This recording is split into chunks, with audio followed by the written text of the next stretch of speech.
que no se puede confiar en el imperialismo, pero ni tantito así, nada. Forjando Futuro, un programa de la Organización Política del Pueblo y los Trabajadores para la difusión y reflexión de las luchas populares y para la comprensión y transformación de nuestra realidad. Solo en el pueblo confiamos, vamos, solo luchando avanzamos, vamos, ahora hay que pelear, ahora es cuando, construyendo, pueblo organizado. Que la revolución socialista debe ser feminista. Adelante con todas las fuerzas de la historia. Comenzamos.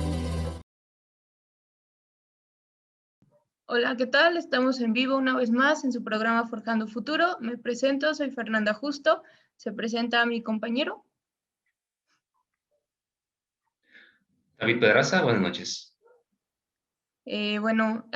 Antes de comenzar con el tema del día de hoy, quisiera nada más hacer un par de comentarios respecto a las movilizaciones que ha estado habiendo, particularmente hoy. Recordemos que hoy además es 18 de marzo, es una fecha muy emblemática quizá en lo que es como el colectivo, la memoria histórica, sobre todo de nuestro país, por esta referencia a la expropiación petrolera, que es como un momento muy significativo, sobre todo pues, de las luchas del pueblo, el momento de una fuerte movilización obrera, una exigencia de mejoras laborales que termina desembocando también en pues una nacionalización de las industrias petroleras, que por mucho tiempo además se convirtió en un pilar del desarrollo en nuestro país, hasta la época neoliberal, ¿no? En que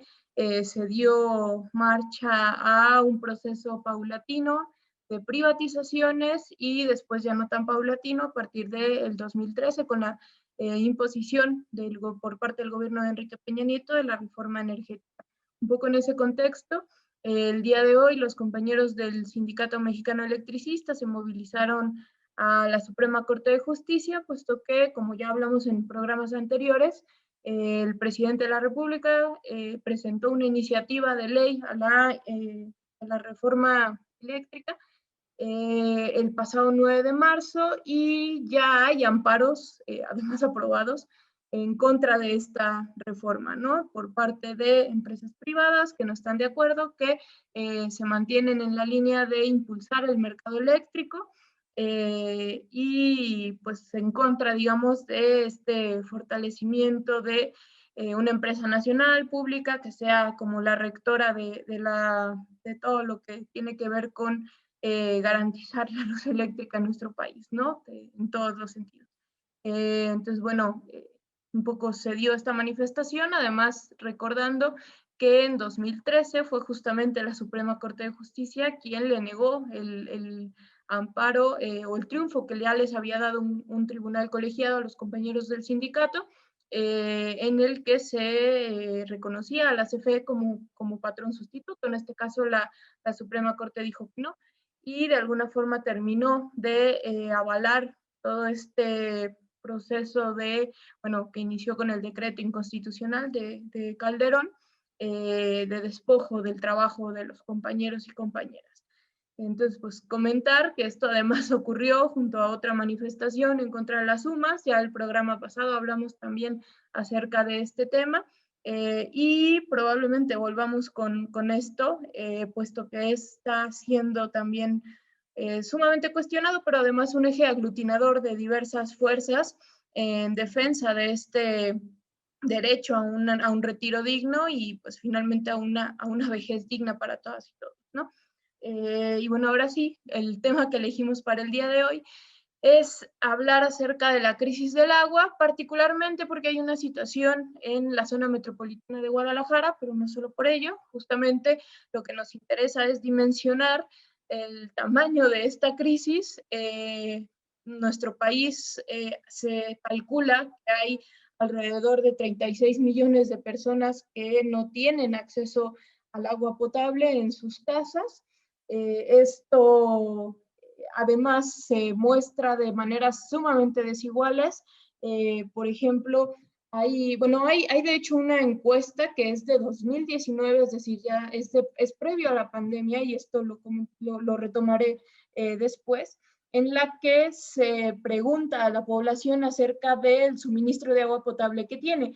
Y hay unos índices que pueden ser muy clarificadores de este problema. Uno de ellos es que el 62% de la población de nuestro país reporta no tiene un suministro constante de agua, y esto además muestra también una desigualdad de las regiones tremenda, en la que, por ejemplo, hay lugares como Nuevo León, como el propio Jalisco, Querétaro, que tienen un abastecimiento de alrededor del 80%, insisto, estos son datos de 2019, y en cambio otros como Guerrero, que tiene el del 16.6%, Zacatecas 31.5%, entonces se muestra, también esta deficiencia incluso de cuestiones de infraestructura en cada una de las regiones, ¿no? Acompañando este dato, se habla de que 1 de cada 4 personas considera además que el agua que le llega en realidad no cumple con estos estándares, digamos, de potabilidad, ¿no? Es decir, realmente no se puede considerar un agua potable para el uso humano, ¿no?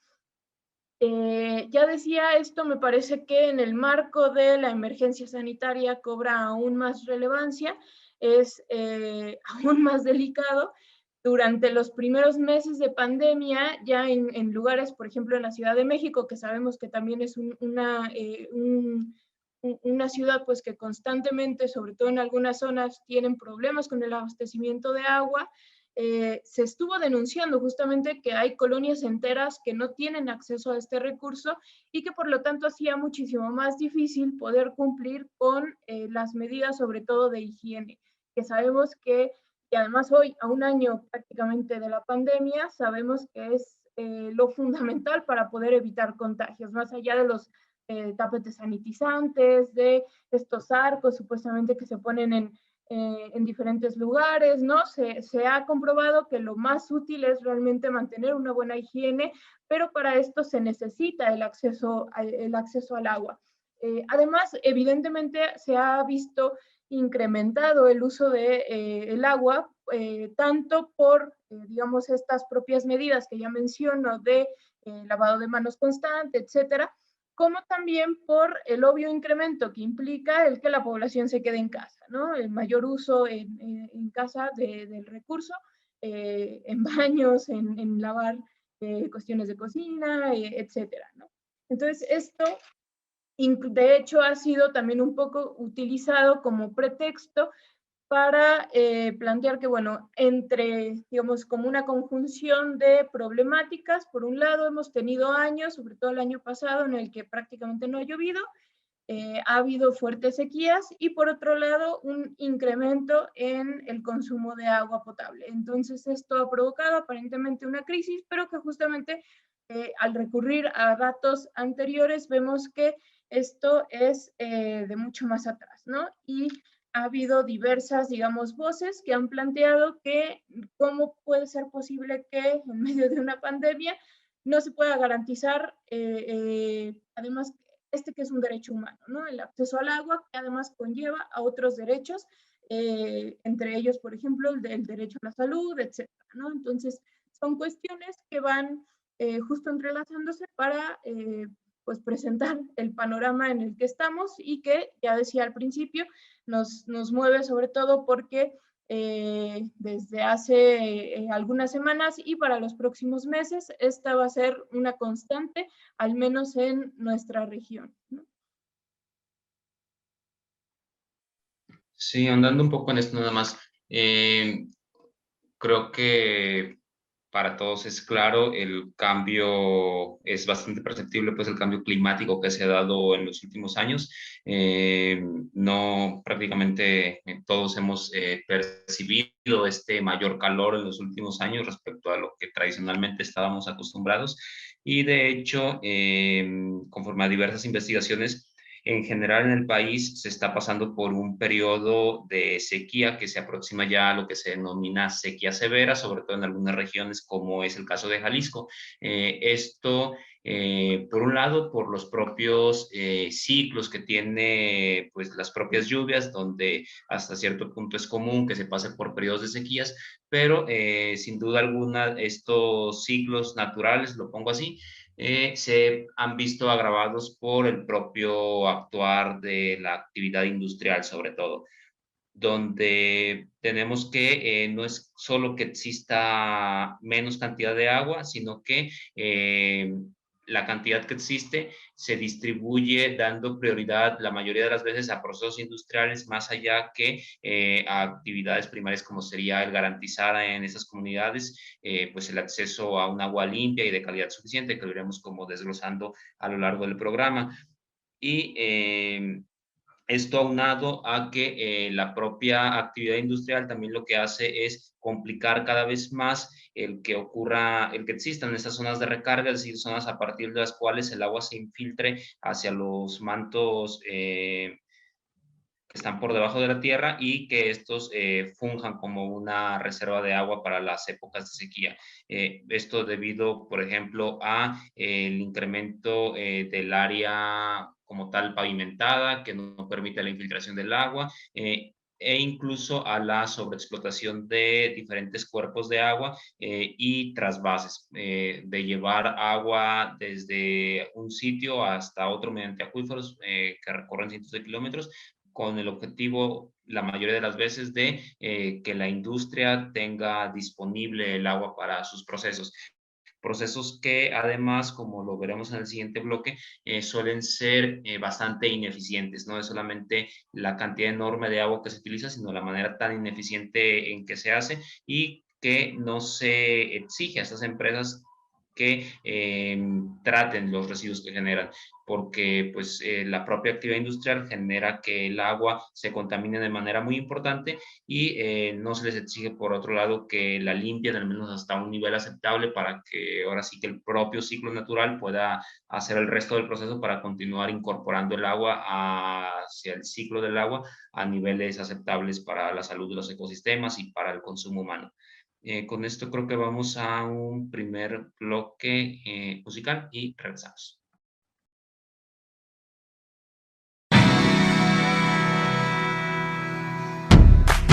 La ley universal de la locomoción no puede fallar en este momento.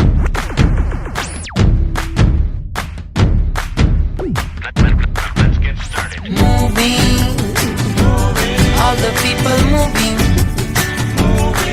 One move for just one dream. We say moving, all the people moving. One move for just one dream. Tiempos de pequeños movimientos, movimientos en reacción. Una gota junto a otra de oleaje, luego mares, océanos. Nunca una ley fue tan simple y clara. Acción, reacción, repercusión. Murmullos se unen, forman gritos. Juntos somos evolución. Moving, all the people moving. One move for just one dream. We say moving, all the people moving. One move for just one dream. Escucha la llamada de mamá tierra, cuna de la creación. Su palabra es nuestra palabra, su pedido es nuestra voz. Si en lo pequeño está la fuerza, si hacia lo simple anda la destreza. Volver al ori que no es retroceder, quitarse andar hacia el saber. Moving, all the people moving. One move for just one dream. We say moving, all the people moving. One move for just one dream. One move, moving, moviéndose. on one move, moving, moviéndose. In the world, come, whatever they what you want. This is the life, best, under your feet. This is the life, best, under your feet. This is the moving, all the people moving.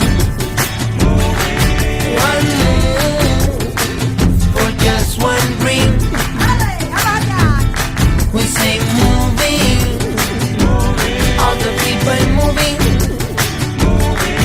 One move, for just one dream.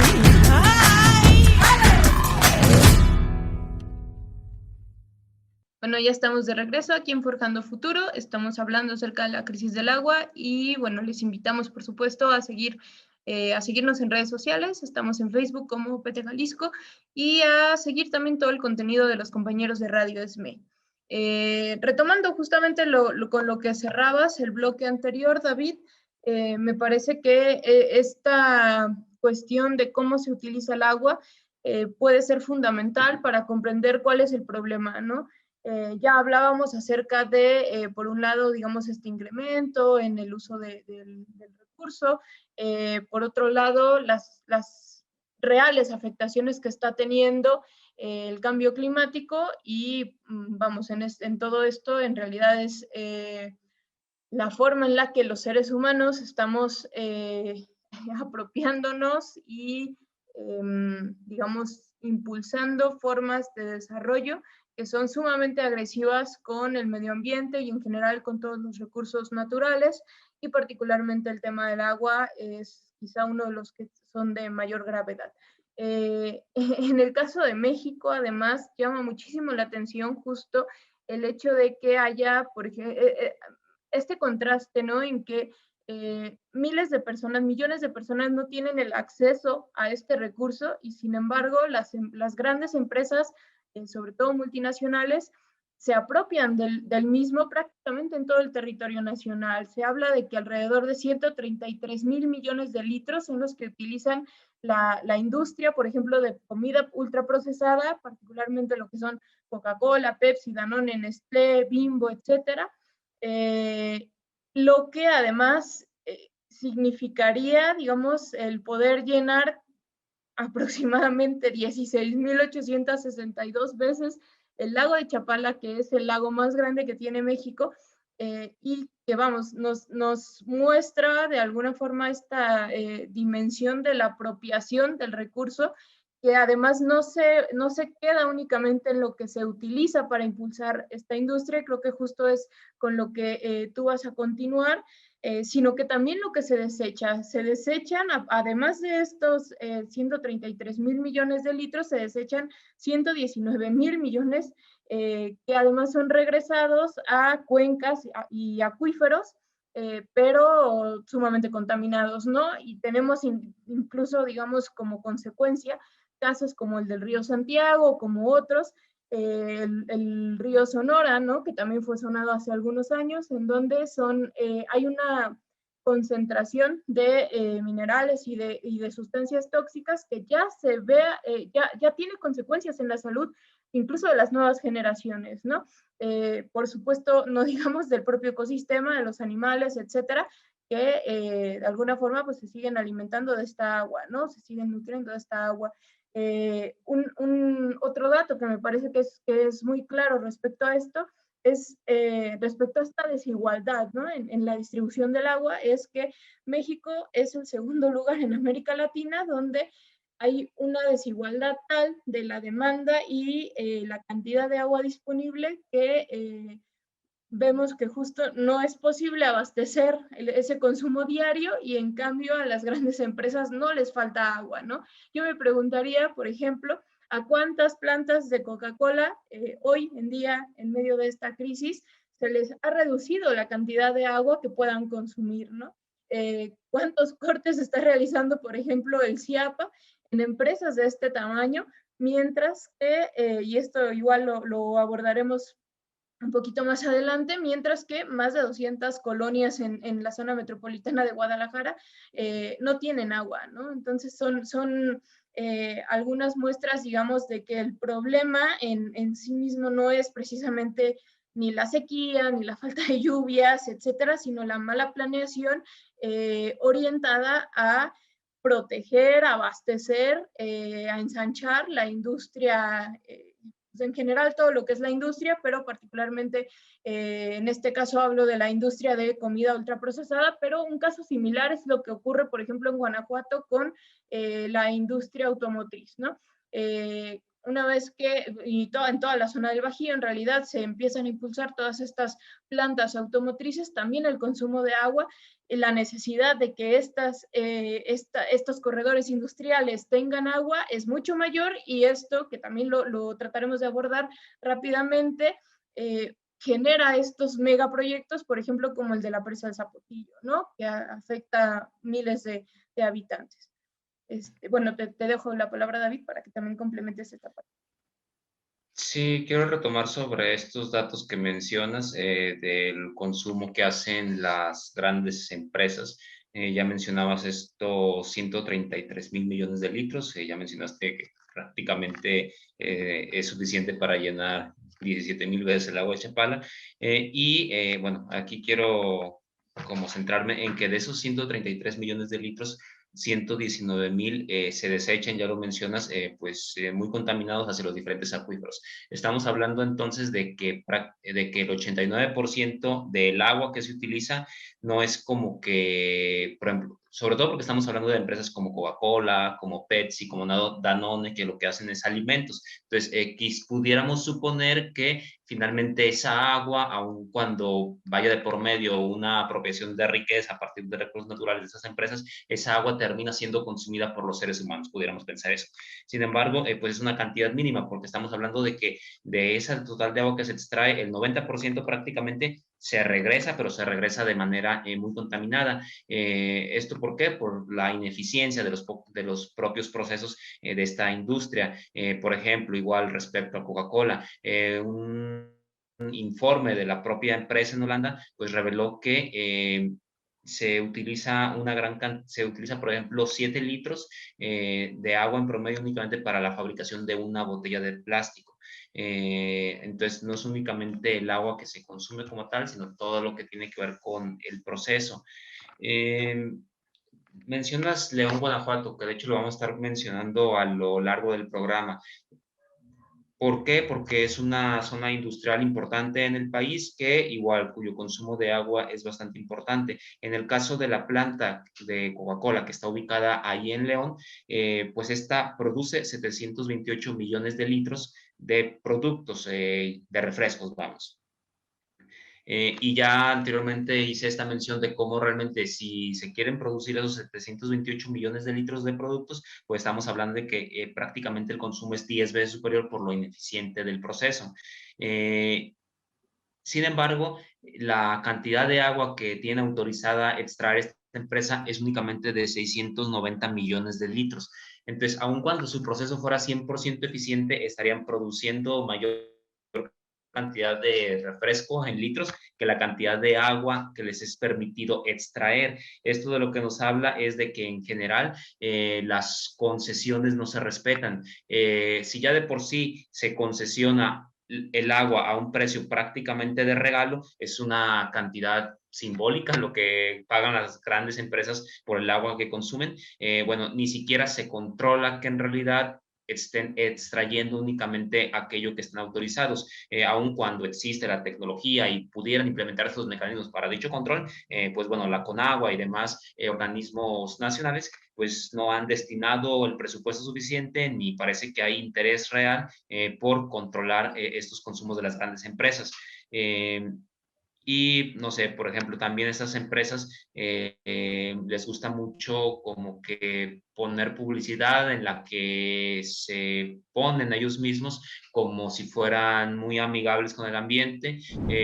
Coca-Cola trae ahorita una campaña importante donde dice que su meta en los próximos años es reciclar el 100% de las botellas de PET, de plástico, pues, que utilizan. Pero esto resulta bastante contradictorio con otras medidas que toman, como por ejemplo en el caso de en Oaxaca hace algunos años, un par de años me parece, 2013 se aprobó una legislación en la que se prohibía el uso de plástico de un solo uso, es decir, este plástico tenía que poder ser reciclado para poderse utilizar.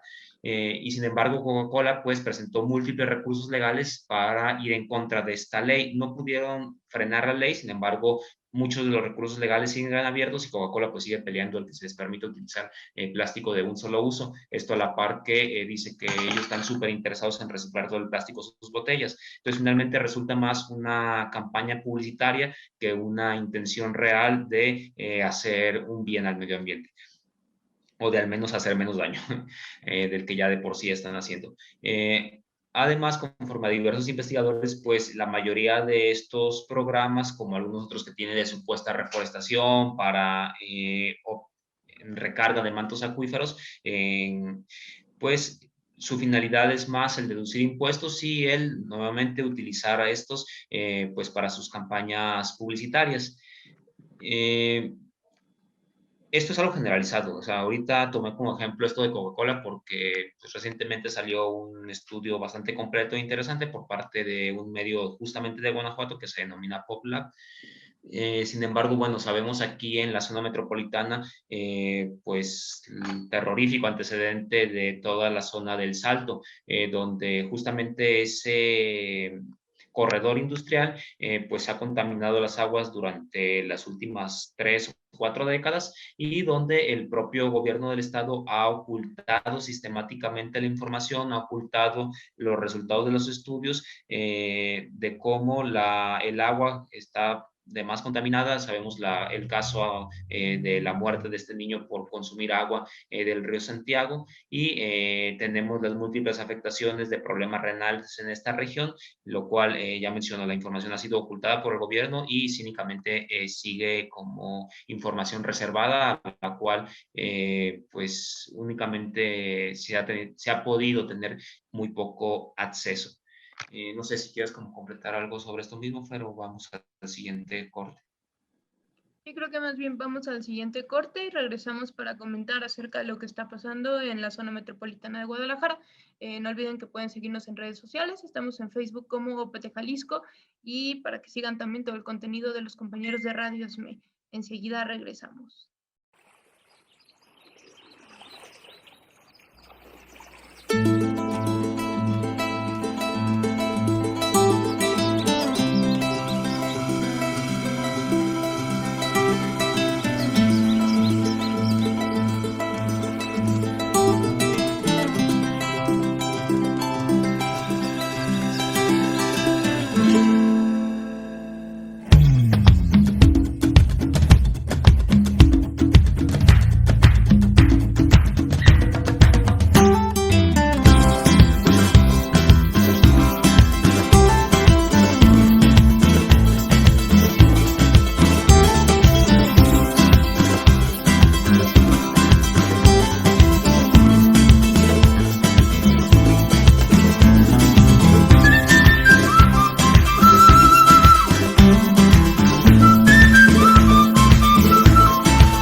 Ya estamos de regreso aquí en Forjando Futuro. Y bueno, para cerrar con este bloque, queremos hablar un poco acerca de lo que está pasando en Guadalajara, que vamos a grandes rasgos, pues estamos viviendo una crisis de suministro de agua. Ya decía que está afectando a más de 200 colonias y se prevé que esto dure al menos 3 meses, ¿no? Entonces, pues es una situación que es, digamos, no es tan común en Guadalajara. Ya decía también en el primer bloque cómo Jalisco en realidad se encontraba entre los estados con mayor abastecimiento de agua y sin embargo, digo, independientemente de esto, siempre ha habido también bastantes colonias en las que no hay suministro constante, pero en esta ocasión se ha, digamos, masificado, ¿no? Entonces, de ahí también el tamaño del problema, aunado evidentemente al contexto que ya hablábamos de la pandemia.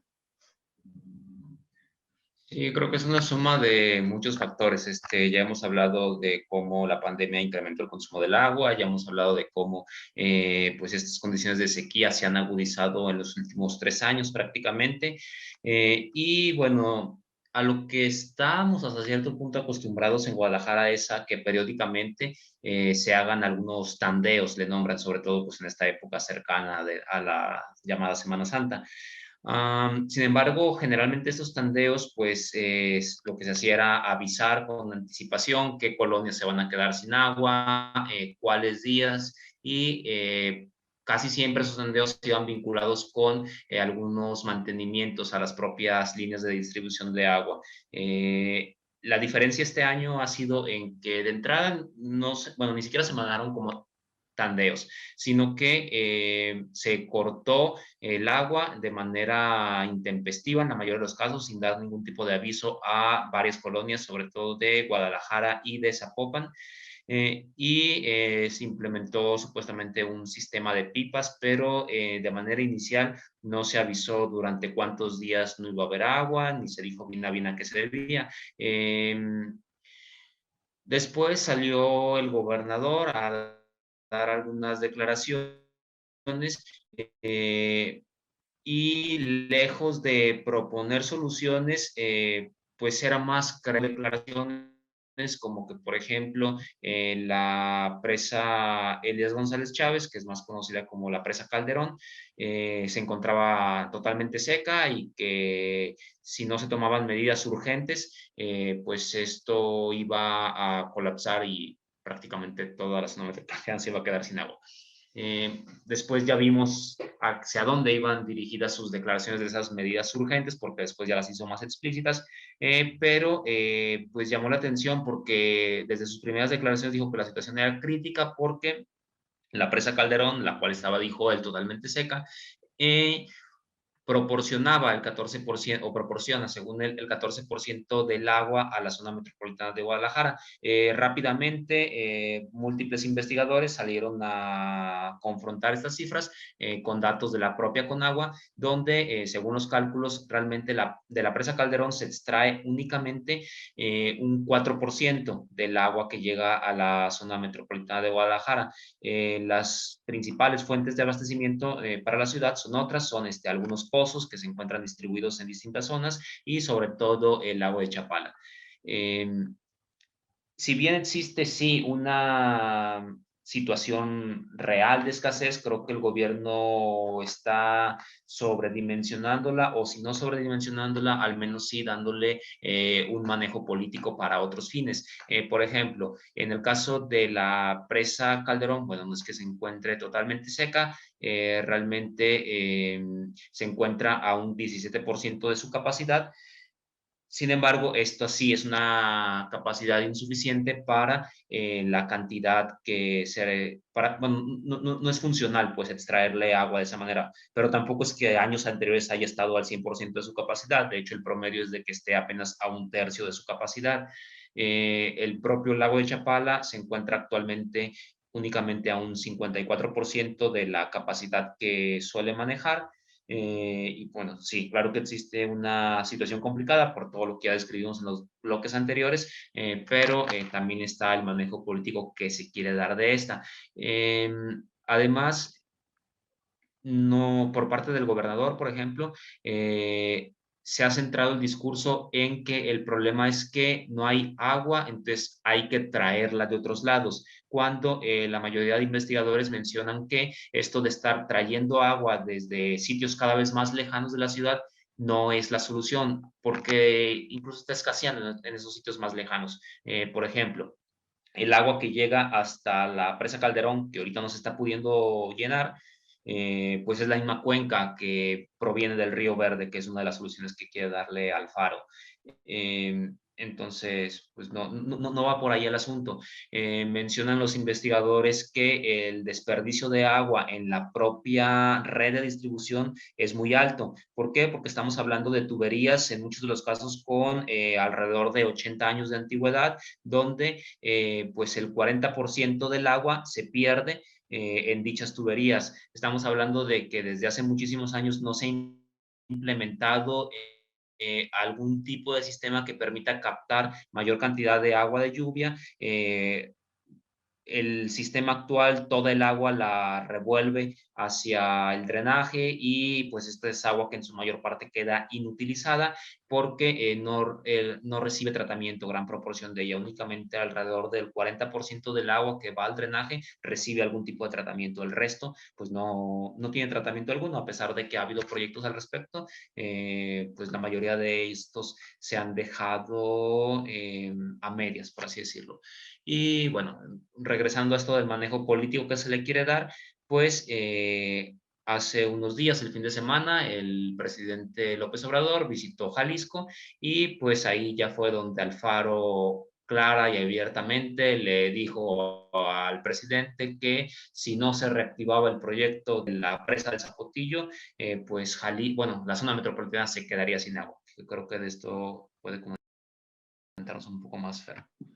Sí, justamente como bien dices, fueron, digamos, clarificándose las declaraciones de Alfaro, que además, bueno, ha sido muy denunciada, digamos, la contradicción en la que ha caído, puesto que cuando él fue candidato al gobierno de Jalisco, en contra de Aristóteles Sandoval en el sexenio pasado, él hablaba justamente de cómo era, pues, vamos, rechazaba, se sumaba, digamos, a la resistencia de los pueblos de Temacapulín, Acacico y Palmarejo en contra de estas presas, hablaba del manejo político que se hace de las mismas y un poco de esta intentona por parte de los gobiernos de impulsarlas sí o sí, un poco como en el entendido de que son sus negocios, ¿no?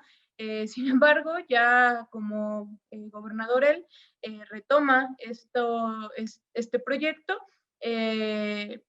la lucha de los pobladores, sobre todo de Temacapulín, ha sido constante y en este caso, digamos, aprovecha o pareciera que aprovecha esta situación de escasez, particularmente, digamos, malestar por parte de la población respecto a estos llamados tandeos, como bien comentas, y que otras organizaciones han señalado justamente que pues, no son precisamente tandeos, ¿no? Sino que se está cortando por periodos sumamente prolongados el acceso al agua, un servicio que además se sigue pagando como normal y que esto también implica violaciones a los derechos humanos, ¿no?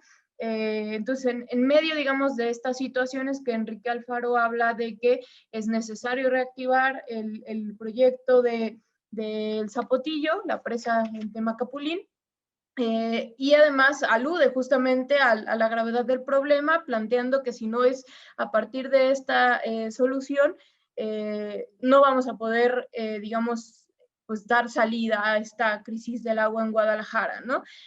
Sin embargo, y esto, vamos, ha sido discutido en los años pasados hasta el cansancio, en realidad el problema es que esa presa tampoco va a resolver esta escasez de agua. Como bien dices, de entrada, el Río Verde no tiene la suficiente agua para abastecer a la zona metropolitana de Guadalajara. De hecho, se encuentra en este momento en una caracterización de moderadamente seco a extremadamente seco.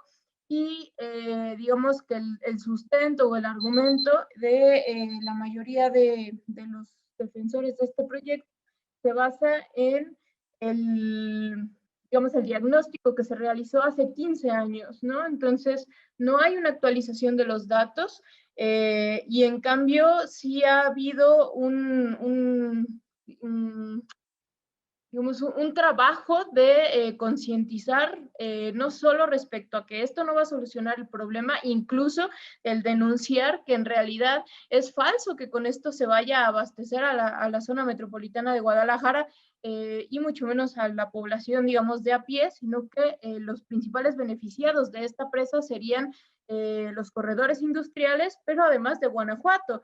Por eso también comentabas que, bueno, íbamos a volver sobre esto de Guanajuato y sobre todo a esto de la industria automotriz, que es la que está acaparando estos recursos, ¿no? Junto con esto, además, la construcción de la presa en sí misma ya es un negocio. También hemos hablado un poco acerca de esto, del dinero que incluso ya se llevaron muchas de las constructoras, y además de lo que significaría también la concesión del agua de esta presa, ¿no? Para la empresa, digamos, que ganara. Esto pues tendríamos que complementarlo, digamos, con lo que ha sido en realidad, digamos, como el meollo de la resistencia, que es la defensa del territorio y del propio recurso hídrico, ¿no? Los propios pobladores de la presa del Calderón también comentan acerca de cómo prácticamente, vamos, la construcción de este tipo de presas implica la desaparición de estos pueblos, ¿no? En el caso de Temaculín, esta ha sido una de las cuestiones que ha articulado la resistencia, el decir, bueno, pues es que prácticamente se nos está, no solo es el desplazamiento, ¿no? Que es un poco lo que también ocurre con otras poblaciones, creo que de repente se puede tener una idea como muy, muy simple de, bueno, pues simplemente es cambiar de domicilio, ¿no? Cuando en realidad hay todo un arraigo cultural, incluso religioso, ¿no? Etcétera, alrededor de un territorio. Pues el territorio es más allá que nada más los muros de una casa que puedan construir quizá en otro lado, y que además incluso esto también ha sido denunciado respecto a, digamos, el robo que puede significar el que les quieran comprar a precios sumamente risibles, ¿no? Lo que ha sido construido con tanto trabajo para los pobladores, ¿no? Un poco en este sentido ha sido también las declaraciones de, ya decía, por ejemplo, de INDEC, de organizaciones que en general vienen acompañando la lucha de Temacapulín, que ya hablan de demandas que se van a interponer en tribunales tanto nacionales como internacionales, particularmente en la ONU, respecto a estos cortes de agua injustificados, pero también denunciando uso político que bien comentas que se le está dando y particularmente, pues nuevamente, los efectos negativos que pueden tener estas presas, ¿no? Que también me parece ha sido sumamente documentado. Y no quisiera dejar de comentar también que el propio sindicato del CIAPA, el Sindicato de Empleados Públicos del CIAPA, ha alertado acerca de un posible proceso de privatización aprovechando esta crisis. Incluso ha habido comentarios, digamos, como el temor, digamos, de que esta propia situación haya sido provocada un poco tanto por lo de Temacapulín como por impulsar este proceso de privatización que no sería nuevo, que ya gobiernos anteriores lo han intentado realizar, lo han intentado impulsar, digamos específicamente de lo que es el CIAPA. Y hoy se habla de que ya en medio de esta crisis hay una injerencia por parte del gobierno en algunas, digamos, en algunas tareas que tendría que estar realizando el CIAPA y no lo está haciendo. Incluso se alerta acerca de el establecimiento, digamos, de un call center externo en el que de alguna forma se estaría, pues, ocupando, digamos, la materia de trabajo de los propios trabajadores, por lo que esto, digamos, minaría también las propias condiciones laborales, el propio empleo, el derecho al empleo, y no solo esto, sino que además denuncian también un poco, me parece como en un llamado de sensibilidad, que los propios trabajadores están laborando marchas forzadas, que desde hace varios sexenios se viene denunciando y vamos, varias gestiones de los gobiernos estatales se viene denunciando la falta de insumos, de materiales, de camiones, ¿no? Vamos hasta de uniformes, para poder realizar el conjunto de tareas. El día de hoy, además, como no está trabajando al 100% la institución, digamos, por motivos de la pandemia, particularmente, digamos, no están yendo a trabajar todos aquellos que se encuentran dentro de lo que conocemos como población vulnerable. Entonces, hay menos trabajadores para una situación que requiere aún más del servicio, ¿no? Entonces, también un poco como de, digamos, por un lado, alertar sobre este proceso de privatización o la posibilidad del mismo, y por otro lado, pues, el entender la situación en la que se encuentran los propios trabajadores del CIAPA, que son los menos responsables de todo esto, ¿no? Me parece que como para terminar también habría que decir que no hay salidas fáciles, ¿no? En realidad, justo el observar lo multifactorial que es el problema nos tendría que llevar a pensar que, bueno, de entrada, lo fundamental, lo que está de fondo, es la manera en la que se planean las políticas públicas que puedan garantizar una distribución justa, equitativa, sustentable del agua. Entonces, vamos, si ese es el problema de fondo, requiere de muchísimas cuestiones. Investigadores, ¿no? Han comentado, por ejemplo, de cómo se desaprovecha el flujo de agua que hay con las lluvias en la zona, que además suelen ser muy fuertes cuando hay lluvias. Entonces, un poco pensar en estas otras maneras de poder hacernos del recurso, ¿no? Algo con lo que también quiera cerrar. No, simplemente reforzar esto de que es un problema multifactorial, por lo tanto, requiere, si le queremos encontrar solución, trabajar en múltiples caminos, que no nos vengan a vender estos discursos de que la solución es la presa del Zapotillo, porque ya lo mencionas, o sea, ni siquiera hay agua para llenar esta presa. Da lo mismo si la logran construir a 80 o a 105 metros para fines prácticos. Ya lo dijiste, la mayor parte de esta agua está concesionada para la zona industrial de Guanajuato. Entonces, bueno, es una vil mentira. Y pues espero que estos intentonas del gobierno de Alfaro de nuevamente echar a andar negocios privados a partir de la construcción de estas mega obras, pues en lo que puedan redundar es más bien en lo contrario, en que se propicie un diálogo público para que se impulsen soluciones sí de fondo, porque más allá del manejo político actual, pues sí hay una crisis ecológica que nos va a cobrar factura de manera cada vez más aguda en los siguientes años si no tomamos medidas al respecto. Y pues ya. Bueno, nada más para concluir, pues comentar acerca de la convocatoria que están realizando justamente los pobladores de Temaca, el INDEC, la Asociación Agua para Todos, MAPDER, entre otras, que bueno, están invitando en el marco del Día Mundial del Agua, que es este próximo 22 de marzo, con una concentración en las instalaciones del CIAPA, las oficinas centrales, a las 11 de la mañana, el lunes 22. Las oficinas se encuentran en Dr. Roberto Michel, número 461, en Guadalajara, Jalisco. Para quienes puedan acudir, reforzar, o al menos que podamos ayudar a difundir y, por supuesto, pues intentar contribuir en esta lucha en defensa del derecho humano al agua y pues, en contra de esta apropiación que hacen las empresas y el capital, ¿no? En general.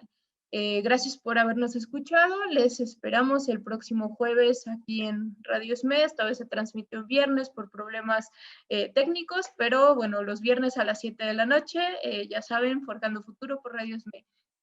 Hasta luego.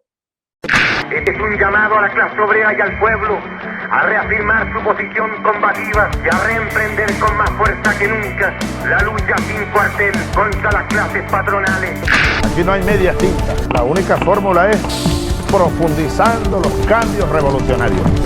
Necesitamos de medios de comunicación propios, autónomos e independientes que sirvan de tribuna de expresión y amplificación de las voces de nuestro pueblo. Forjando Futuro es un esfuerzo por fortalecer espacios organizativos que en la lucha política apuesten por transformarlo todo. Revolución es cambiar todo lo que debe ser cambiado. Acompáñanos también la próxima semana.